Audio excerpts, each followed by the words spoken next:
This is an old land and an old town, Sahab in Jordan. It lies in Arab lands where the September water shortage worries farmers like Ahmad Yassin Salama. Ahmad has worked hard all his life. His son Yassin is 10 years old. Taisir is only 9. Ahmad's family also includes his wife, Lila, and daughter, Aisha. Aisha and mother spread out the family's bedding to air on the roof during the coming day. Yassin sees a dust cloud and is trying to make out what is coming down the road leading past his home. It is something unusual, for it's traveling too fast to be a caravan or horseback rider, and it's much too early for the bus. Yassin makes out that it's a truck from a bigger village nearby. But there is work to do.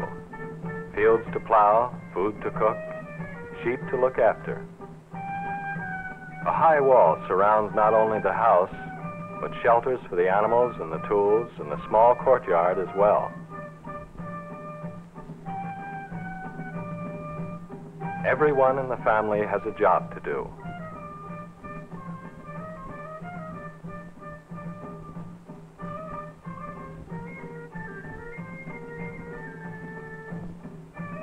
Taisir's job is to take the family's 2 sheep to the village shepherd. Aisha's first duty each morning is to sweep the hard-packed earth floor of the courtyard. Yassin helps father. They load the tools needed for the day's farming on the back of the family camel, and father lets Yassin ride for a little way.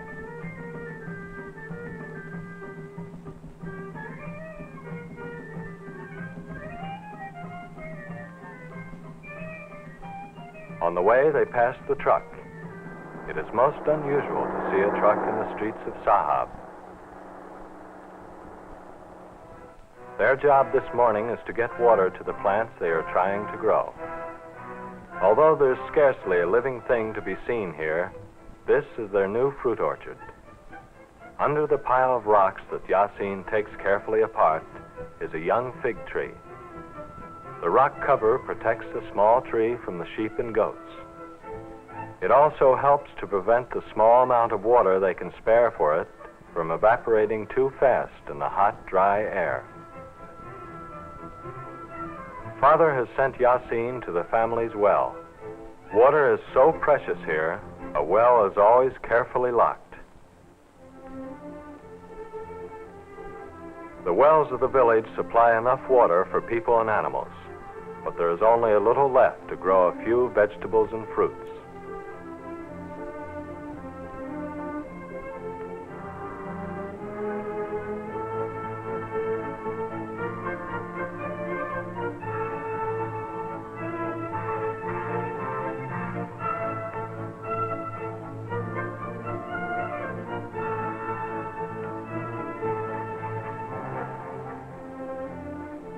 In very dry years, there is no water to spare for the trees. But now it is time for Yassin to go to school. Meanwhile, Taisir has reached the herd. He turns the sheep over to a hired shepherd. Food for the animals is scarce on the desert. They must wander during the cool hours to find the scant growth. Today, there is a government-supported school in Sahab.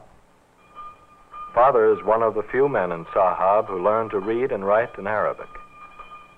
He learned from a religious leader. But now, every boy has a chance to learn.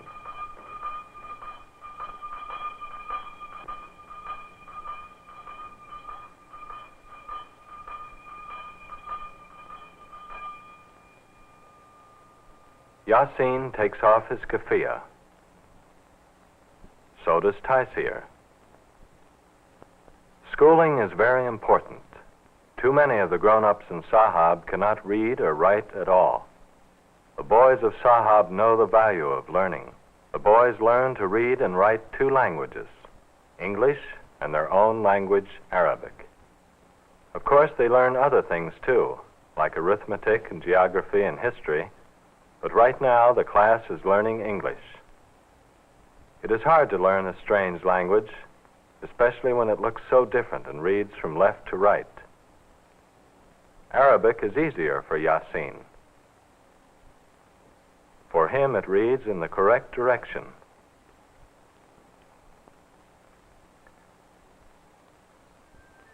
While her brothers are in school, Aisha goes to the well to get water for cooking and drinking. She carries the earthen jar easily on her head. There is no school for girls in the village, so Aisha stays at home and helps Mother. Mother is making bread, as she does each morning. The water that Aisha has brought is needed to finish the dough for bread. Aisha churns camel milk in an animal skin bag.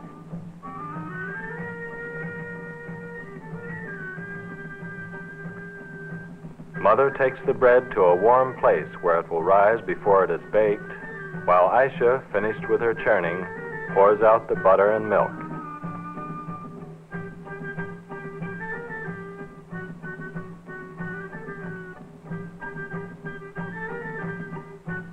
After the bread has risen, Mother takes it to the oven in the family's courtyard.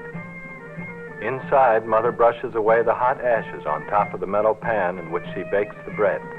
The fire was lighted some time ago, but is now burned down. Mother shapes the bread into round loaves and puts it into the hot pan, where it will bake in a few minutes. With the house tidy and food for the day prepared, Aisha and Mother find quiet work to do as the day gets warmer. Aisha embroiders. As in most Arab lands, the patterns are set by local customs and tradition. Out of wheat straw she has dyed, Mother makes a mat. Maybe for decoration, maybe for a table covering, maybe to cover a dish. There are no living things in Mother's design. Her religion forbids it. The tools Mother and Aisha use for their work are simple, but both are skilled in the use of these tools. Meanwhile, Father is busy plowing.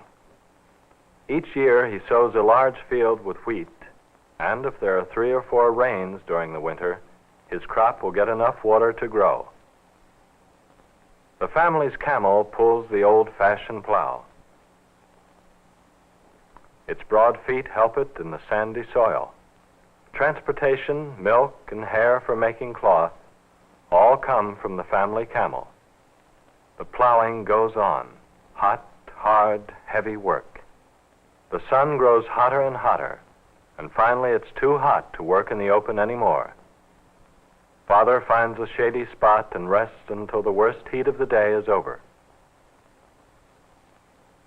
The sheep are too hot to graze. There is no shelter on the hot plain beyond the village, so they huddle together, seeking the shade of each other's bodies.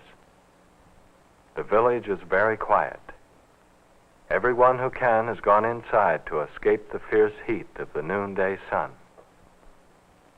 It is late afternoon, and school is over for the day.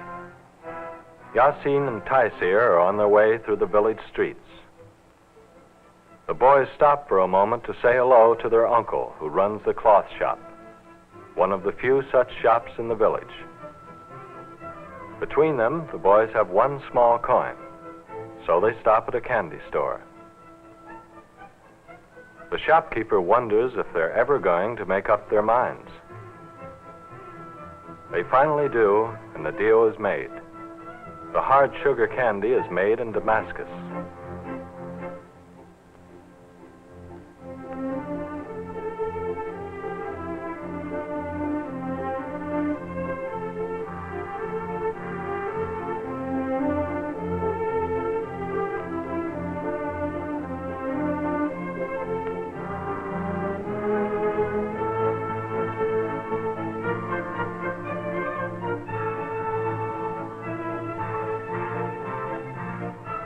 The boys often stop at the mill on the edge of town to see the miller and his helpers grinding wheat into flour.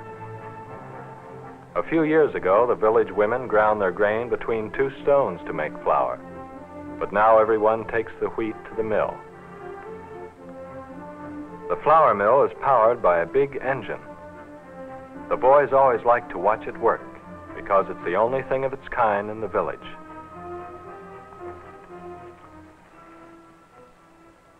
But now 2 friends of Yasin and Taisir call them to play one of their favorite games. It's a game very much like hopscotch. You toss a stone into a square and then pick it up, hopping on one foot without touching the lines with either your foot or the stone. If you miss, you lose your turn and give the stone to the next boy in line. This is a very popular game for Arabian boys, who often spend hours playing it. But well before dark, the boys must leave the game and do their evening chores. Taisir gets the family sheep and takes them home. Yasin goes to the field where father has been plowing and helps gather up the tools to take them home for the night. At the end of a hard day, the field seems to be a long way from town.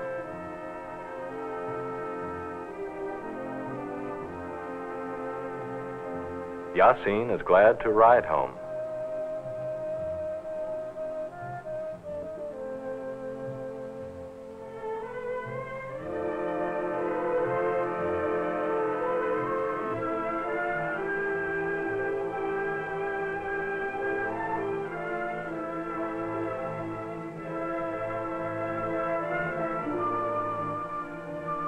As Yasin and his father enter the village, 2 Bedouins who live on the desert stop to say hello. Yasin sees the beautiful Arab horses and admires the Bedouins for their fine animals and free life. But when he stops to think, he is glad to have the camel.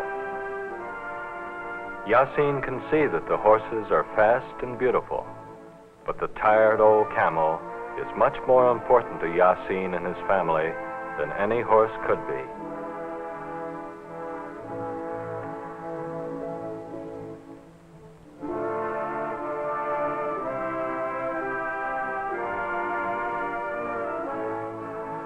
The setting sun catches them still not quite home.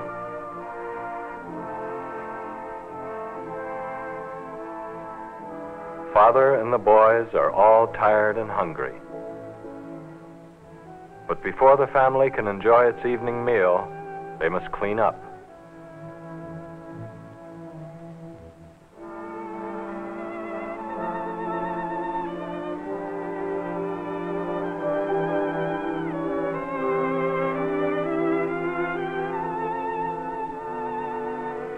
Father must be especially careful, for once again it is time to pray to Allah. Father is the religious leader of the family. Like most other Arabs, he is a Muslim. Each day he prays 5 times, following a pattern set in the Quran, the Muslim holy book.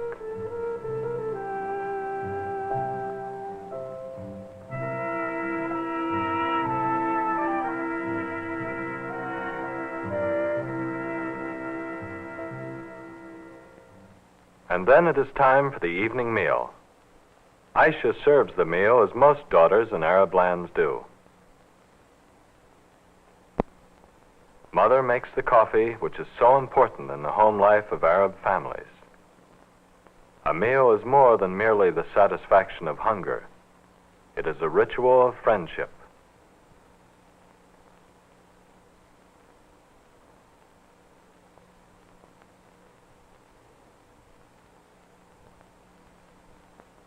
Tonight, as a special treat, Father tells stories. Stories about the ancient glories of Arabia. About Ali Baba and the 40 Thieves. About Sinbad the Sailor, or Aladdin and his lamp. Or maybe about the kings and princes of the olden times.